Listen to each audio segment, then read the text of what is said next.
যখন আসছে অপ্রাসঙ্গিক ভাবে জমলা এবং তারজান হাজরা তোমার আলোচনার ভিতরে অন্য প্রসঙ্গে হঠাৎ করে বলে ফেললেন ইয়া সারিয়া আল জাবাল সুবহানাল্লাহ এ সারিয়াত আল জাবাল এ সারিয়াত পাহাড়ের দিকে তাকাও।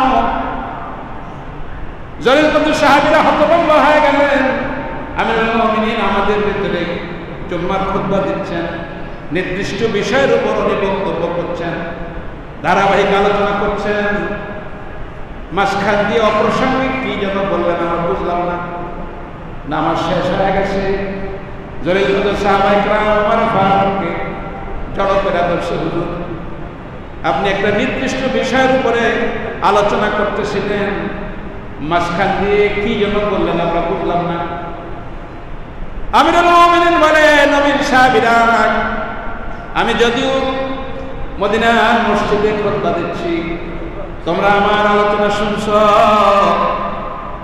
কিন্তু আমি জুমায় আসার আগে কয়েকদিন আগে একদল প্রতিনিধি ইরাকের নাহওয়ান্দে আমি পাঠিয়েছি। ওই প্রতিনিধির সরদার সেনাপতি আমি নিয়োগ করছি সারিয়াকে। এরা যুদ্ধের কৌশল হিসাবে পিছনে একটা পাহাড় রেখে শত্রুদের মোকাবেলা করতেছে, কিন্তু ওই পাহাড়ের পিছন থেকে অতর্কিত আক্রমণ করার জন্য, ওই পাহাড়ের পিছন থেকে চোরা গোপ্তা হামলা করার জন্য শত্রু বাহিনী পিছন থেকে পাহাড় টপকায় আসতেছে। আমার প্রতিনিধি সারিয়া ওই শত্রু বাহিনীকে দেখে নাই, বুঝলেন না? এরা পিছনে এমন জায়গায় ঘাঁটি করছে, পিছনে একটা পাহাড় রাখছে, সামনাসামনি মুখোমুখি এদের সঙ্গে যুদ্ধ হবে, কিন্তু ওই পাহাড়ের পিছ দিয়ে পাহাড় টপকায় যে শত্রু আসতেছে সারিয়া দেখে নাই। এ নবী সাহাবীরা, আমি ওমর ফারুক যদিও মসজিদে নববীর এই মিম্বারে বসে আমি খুতবা দিচ্ছি,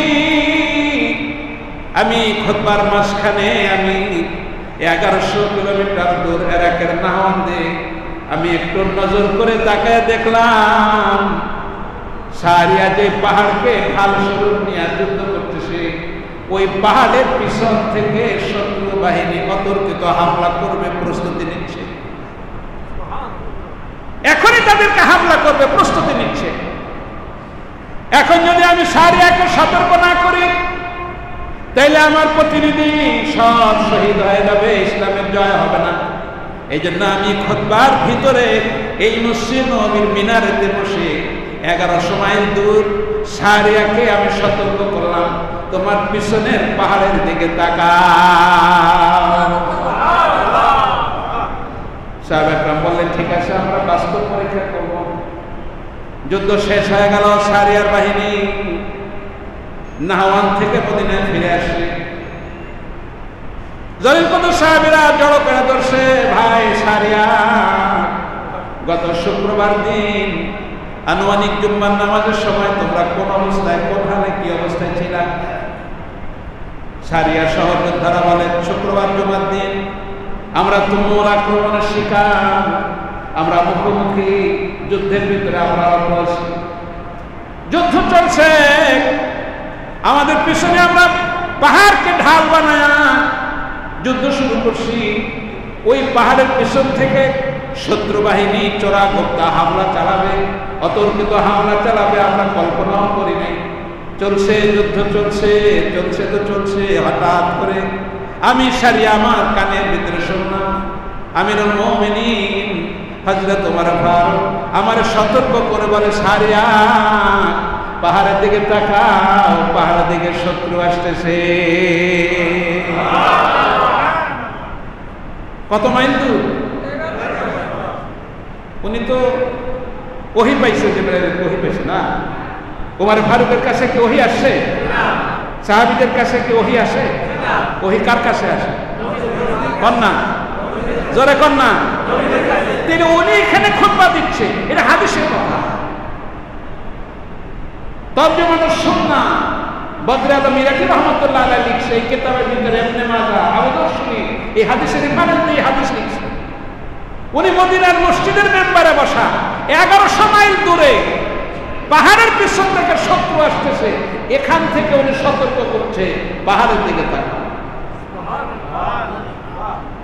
ও বাবাজি, কেতাবে লিখছে যে উমর ফারুক আল্লাহ নবীর মস্তক নেওয়ার জন্য আসছিলেন, যেই উমর ফারুক আরব জাহানের আতঙ্ক ছিল, সেই উমর যখন আল্লাহ নবীর হাতে হাত দিয়ে তওবা করলো, আল্লাহ নবীর হাতে যখন ধরা দিল, আল্লাহ নবীর হাতে হাত দিয়ে ঈমানের শরবত পান করলো, আজকে নবীর সোহবত নেওয়ার কারণে হযরত ওমরের রূহানি শক্তি, হযরত ওমরের দিলের চোখটা এত পাওয়ারফুল, 1100 মাইল দূরে শত্রু আক্রমণ করবে, মদিনার মসজিদে বসো হযরত ওমর ফারুক এটা দেখে। এটা ভিতরকার চক্ষু, এইটা যখন পাওয়ারফুল হয় তখন জমিনে বসে চক্ষু বন্ধ করলে আর সে আজিম পর্যন্ত দেখা যায়। কোন কথা ঠিক কিনা বলেন না, বলেন না, বলেন না, বলেন না। হযরত ওমর এরকম একটা দুইটা না, এত কঠোর, নিজে এত কঠোর। হযরত ওমর ফারুক, হযরত আবু বকর সিদ্দিক আর হযরত ওমর ফারুক একদিন মসজিদের মধ্যে বসা, আল্লাহ রাসূল সাহাবীদেরকে লক্ষ্য করে বলেন, দেখো আমি নবীর কাছে 3টা জিনিস বড় আমার কাছে প্রিয়। আমি আল্লাহ নবীর কাছে 3টা জিনিস কি সকলে কয়টা জিনিস? আবু বকর সিদ্দিক বসা আছে, ওমর ফারুক বসা আছে, হুজুর বলেন আমার কাছে 3টা জিনিস প্রিয়। আবু বকর সিদ্দিক বলে, হুজুর সেই 3টা জিনিস কি? আল্লাহ রাসূল বলেন, 1 নাম্বার নামাজের ভিতরে আল্লাহকে বারবার বারবার আমি সিজদা করি, এটা আমি নবীর কাছে প্রিয়। আমি যে আল্লাহ পাকের কুদরতি কদমে সিজদায় পড়ে থাকি, এটা আমি নবীর কাছে বড় প্রিয়। 1 নাম্বার। আবু বকর সিদ্দিক বলেন, হুজুর 2 নাম্বার আপনার কাছে প্রিয় কি জিনিস? আল্লাহ রাসূল বলেন, 2 নাম্বার আমার কাছে প্রিয় হলো মেশক। 2 নাম্বার আমার কাছে কি প্রিয়? মেশক, আতর, ঘ্রাণ, এটা আমার কাছে প্রিয়। আবু বকর বলে, হুজুর 3 নাম্বার প্রিয় কি জিনিস? আল্লাহ রাসূল বলেন, 3 নাম্বার আমার কাছে প্রিয় হলো নারী, আমার বিবিরা আমার কাছে প্রিয়। কয়টা জিনিস? জয়লাত কুররাতুল আইন, নামাজের ভিতরে আল্লাহর সঙ্গে কথা বলা, নামাজের ভিতরে আল্লাহর সঙ্গে দিদার করা, নামাজের ভিতরে আল্লাহ পাকের কুদরতি কদমে সিজদা দেওয়া, এটা আমি নবীর কাছে প্রিয়। 2 নাম্বার আমার কাছে সুঘ্রাণ প্রিয়। 3 নাম্বার আমার কাছে বিবি প্রিয়, নারীরা প্রিয়। কথা বলেন। এটা যখন শেষ করছে আবু বকর সিদ্দিক বলেন, আমার কাছেও 3টা জিনিস প্রিয়। আবু বকর সিদ্দিক বলেন, হুজুর আমার কাছেও 3টা জিনিস প্রিয়। আল্লাহ রাসূল বলেন, আবু বকর তোমার কাছে যে 3টা জিনিস প্রিয়, সেই 3টা জিনিস কি? আবু বকর বলতেছে, 1 নাম্বার আমার প্রিয় হলো নজরে ওয়াজহে রাসূলুল্লাহ। আল্লাহ রাসূল আমার কাছে সবথেকে বেশি প্রিয়। আমার মন চায় আমি 24 ঘন্টা আল্লাহর নবীর নূরানি চেহারার দিকে আমি তাকায় থাকি। নজরে ওয়াজহে রাসূলুল্লাহ আমি আবু বকর কাছে সবথেকে বেশি প্রিয়। আমার মন চায় যে আমি নবীর চেহারার দিকে সবসময় তাকায় থাকি, এটা আমার প্রিয়। আল্লাহ রাসূল বলেন, আবু বকর 2 নাম্বার কি প্রিয় তোমার? আবু বকর সিদ্দিক বললেন, হুজুর 2 নাম্বার আমার প্রিয় হলো ইনফাকু মালি ফি সাবিলিল্লাহ। আমার 2 নাম্বার প্রিয়, আমি আল্লাহর নবীর কথা মতো আমার সম্পদগুলো দ্বীনের রাস্তায় আমি খরচ করে ফেলি। আল্লাহ নবী যেখানে খরচ করতে বলে আমার সম্পদগুলো আমি ব্যয় করে ফেলি। কথা বলেন। মসজিদে দান করে কেউ মজা পায়, মাদ্রাসায় দান করে কেউ মজা পায়, মিসকিনকে দান করে কেউ মজা পায়, আবার কেউ যাত্রা গানে সাজা দিয়া মজা পায়। কথা কথা কেউ টিভি কিনে মজা পায়, কেউ মাদ্রাসা মসজিদে দান করে দিনের রাস্তায় ব্যয় করে মজা পায়। আবু বকর সিদ্দিক বলেন, হুজুর 2 নাম্বার আমার প্রিয় হলো ইনফাকু মালি ফি সাবিলিল্লাহ। আমার 2 নাম্বার প্রিয় হলো আমার সম্পদগুলি নবীর খেয়ালের উপরে আমি ব্যয় করে দিই, দিনের রাস্তায় ব্যয় করে দিই। ও হাজিরাত, আল্লাহ রাসূল বলেন, ওয়াকাত তোমার 2টা প্রিয় জিনিস আমি পেয়ে গেছি, তোমার 3 নাম্বার প্রিয় কি জিনিস? আবু বকর গড়িমসি করে বলতে চায় না। রাসূল বলে, বলো তোমার 3 নাম্বার প্রিয় কি জিনিস? আবু বকর সিদ্দিক বলেন, হুজুর আমার 3 নাম্বার প্রিয় হলো, আপনি বলছেন আপনার যে 3টা জিনিস প্রিয় তার ভিতরে একটা হলো আপনি মেয়েদেরকে বেশি মহব্বত করেন, মেয়েরা আপনার প্রিয়। আবু বকর সিদ্দিক বলেন, হুজুর আমার 3 নাম্বার প্রিয় হলো আমার যে মেয়েটা আছে আয়েশা সিদ্দিকা রাদিয়াল্লাহু তাআলা আনহা, এই আয়েশা সিদ্দিকাকে যদি আমি আল্লাহ নবীর খেদমতে যদি আমি ওনার বিবি বানাইতে পারতাম, এইটা আমার কাছে বড় প্রিয়। কারণ আপনি তো মেয়েদেরকে ভালোবাসেন, তা আমি আবু বকরের মেয়েটা যদি নবীর খাদেমা হইতো, নবীর বিবির মর্যাদা পাইতো, তাহলে এইটা আমার কাছে খুব ভালো লাগতো, এইটা আমার প্রিয়। চুপ করে বসে আসেন আল্লাহ নবী, হা বলেন না, আল্লাহ নবী কোনো কথার জবাব দেন না। আয়েশা সিদ্দিকা মাত্র 9 বছর বয়স। হাদিস শরীফ লিখছে, ঠিক এমন সময় আল্লাহ পাক জিবরাইল সাল্লামকে ডাক দিয়া বলে, জিবরাইল যাও জান্নাত থেকে রেশমি রুমাল আনো, এই জান্নাত থেকে রেশমি রুমাল এনে ওই রুমালের ভিতরে আয়েশা সিদ্দিকা রাদিয়াল্লাহু তাআলা আনহার ছবিটা অঙ্কিত করো। অঙ্কিত করে এই মুহূর্তে ছবিটা আমার বন্ধুর চেহারার সামনে গিয়ে ধরো, আর এই ছবিটা আমার বন্ধুকে দেখায় বলো, এই মেয়েটার ছবি আল্লাহ পাঠাইছে, আপনার যদি পছন্দ হয় তাহলে রব্বুল আলামিন আপনার জন্য ঘটকালি করবে। এই জিবরাইল এক্ষুনি যাও, যে আয়েশার ছবিটা মিশকের রুমালের ভিতরে, মকমলের রুমালের ভিতরে নিয়া আয়েশা সিদ্দিকার ছবিটা নিয়া আমার বন্ধু চেহারার সামনে যায় ধরো। আল্লাহ রাসূলের 3টা জিনিস প্রিয়, আবু বকর সিদ্দিকের 3টা জিনিস প্রিয়। ওমর ফারুক বসে আসলেন, ওমর ডাক দিয়ে বলে, আল্লাহর নবী আপনার প্রিয় বেশ 3টে জিনিস প্রিয় আপনি বললেন, আবু বকর সিদ্দিকের 3টা জিনিস প্রিয় উনি বললেন, হুজুর আমি ওমর ফারুক আমার কাছে 3টা জিনিস প্রিয়। এবার আল্লাহ রাসূল বলে, ওমর তুমি বলো তোমার কাছে 3টা জিনিস প্রিয় কি কি? ওমর বলেন, হুজুর আমার কাছে 1 নাম্বার প্রিয় তা'মুরুনা বিল মারুফ, আমার কাছে 1ম নাম্বার প্রিয় যে আমি সারা জিন্দেগি মানুষের কাছে সৎ কাজের আদেশ করি, এইটা আমার সবথেকে প্রিয়। মানুষকে নেক কাজের হুকুম করা, নেক কাজের আদেশ করা, এইটা আমার কাছে সবথেকে বেশি প্রিয়।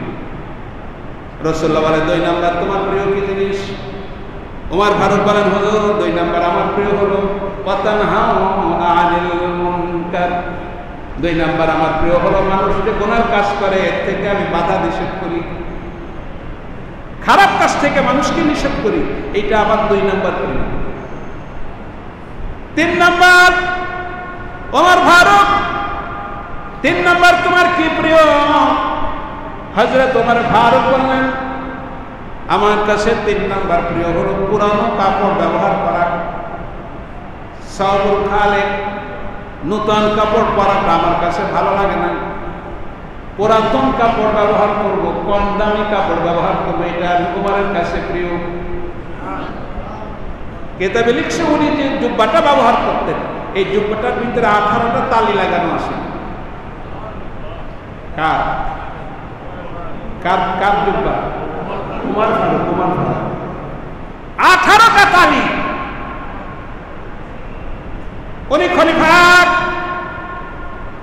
এত বড় পাহলওয়ান, রাসূল ইন্তেকাল করলেন, মদিনার জলিল কদর সাহাবী হযরত হুযায়ফা রাদিয়াল্লাহু তাআলা আল্লাহ রাসূল যখন ইন্তেকাল করেন তখন মদিনার ভিতরে 80 জন মুনাফিকের একটা তালিকা তৈরি করলেন। সূরাতান মুসলমান, মাথায় জুব্বা টুপি আছে, মুখের ভিতরে দাঁড়িয়ে আছে, জুব্বা আছে, দেখা যায় মুসলমান সাহাবী, আসলে কি না সাহাবী না। এগুলো চিনা বড় কঠিন। কি কর রাসূলুল্লাহর হায়াতে মদিনার অলি গলি খুঁজা 80 জন মুনাফিকের তালিকা রেডি করছে আল্লাহ রাসূল, করে হুযায়ফা রাদিয়াল্লাহু তাআলা আনহুর কাছে এই তালিকাটা রাসূলুল্লাহ আমানত রাখছে। হুযায়ফাকে ডেকে বলছে, হুযায়ফা, এটা চিনতে তোমাদের বড় কষ্ট হবে, কিন্তু আমি বিশ্বনবী মুহাম্মদ রাসূলুল্লাহ সাল্লাল্লাহু আলাইহি ওয়াসাল্লাম আমার এই 16 লক্ষ সাহাবীর ভিতরে 80 জন নাম্বারি মুনাফিকদের তালিকা আমি তৈরি করে তোমার কাছে দিলাম। এই তালিকাটা কখনো প্রকাশ করবা না, আর এদের মারা যাওয়ার পরে তার জানাজায় তুমি শরীক হবা না। আর এর ভিতরে কার কার নাম আছে কখনো তুমি নামগুলি সমাজে প্রকাশ করবা না, কারণ এইটা যদি সমাজে প্রকাশ করা হতে বিশৃঙ্খলা হবে, ইন্তজামে নিজাম থাকবে না, নিজামে এলাকার সমাজে গন্ডগোল শুরু হয়ে যাবে। অথচ দেখা যাচ্ছে একবার সামনের কাতারে একজন লোক, তার নাম মুনাফিকের তালিকায় আছে। হাদিস শরীফে হযরত ওমর ফারুক রাদিয়াল্লাহু তাআলা আনহু এত বড় জলিল কদর, এত বড় উচ্চ মর্যাদার অধিকারী, উনি একদিন হুযায়ফা রাদিয়াল্লাহু তাআলা আনহুর কাছে গিয়ে হাজির হয়েছে। যা বলে, হুযায়ফা, আমি উমর যখন শুনছি মদিনার মুনাফিকের তালিকা নবী তোমার কাছে দিয়ে গেছে, আমার ঘুম হারাম হয়ে গেছে, না জানি ওই 80 জনের ভিতরে আমিরুল মুমিনিন হযরত ওমরের নামটা আছে নাকি। আমার ঘুম হারাম, আমি অস্থির হয়ে গেছি। হুযায়ফা, মুনাফিকের তালিকার ভিতরে প্রথম থেকে তেলাওয়াত করে দেখো তো ওমরের নামটা লেখা আসেনি। হুযায়ফা ডাকে বলে, আমিরুল মুমিনিন, আল্লাহ রাসূল আমাকে নিষেধ করে গেছে, কার কার নাম ওখানে আছে হুজুর বলতে নিষেধ করছে। হাদিস শরীফ বলছে যে না হুযায়ফা এই কথা বলছে, হযরত তোমার আরো অস্থির হয়ে গেছে, তাইলে আমার নাম আছে, আমি আমিরুল মুমিনিন, আমারই যখন বলে না, তাইলে নিশ্চয়ই আমার নামটা ওই তালিকায় থাকতে পারে। হযরত ওমর ফারুক অস্থির হয়ে গেছে, সারা দিন রাত্র চিন্তা। হাদিস শরীফে হযরত ওমর ফারুক খাওয়া ছেড়ে দিছে, বিশ্রাম নাই, আরাম নাই। রাসূলুল্লাহ নিষেধ করছে, হুযায়ফা, মুনাফিকের তালিকার ভিতরে যাদের নাম আছে প্রকাশ করলে সমাজে বিশৃঙ্খলা হবে, জানাজা পড়বা না, তাতে বুঝা ফেলবে কে মুনাফিক কে মুমিন। মদিনার সব সাহাবী তাকায় থাকে জানাজায় হুযায়ফা আসছে কে আসে নাই, আসলে মুমিন, না আসলে মুনাফিক। উমর অস্থির হয়ে গেছে, পাগল হয়ে গেছে, কেমনে আমি